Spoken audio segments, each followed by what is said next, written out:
This event today is the culmination of several years of commitment from not only the City of Fort Pierce, but our collaborative partners as well.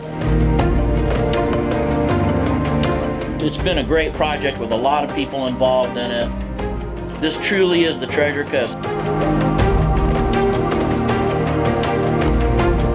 This Canon is a solid representation. This is our connection with the past.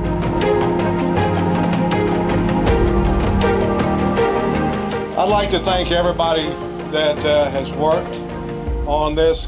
Are y'all ready to look at this Canon?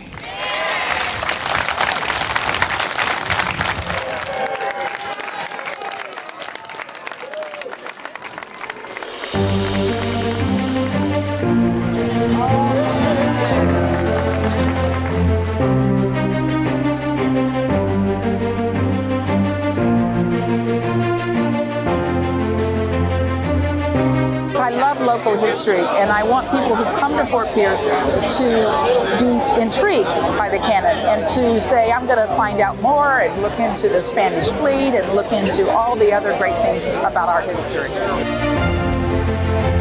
The kiosk will tell you all about the history of how the 1715 Spanish fleet sank, and this Canon was retrieved and cured. We feel like it's such a fitting thing to be right here on the Indian River.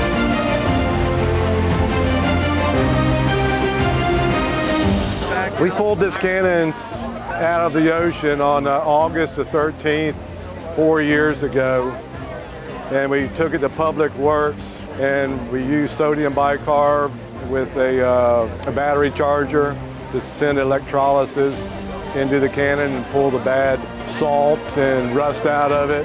We've been waiting for this day to come around. We have the history of the Treasure Coast going on right now.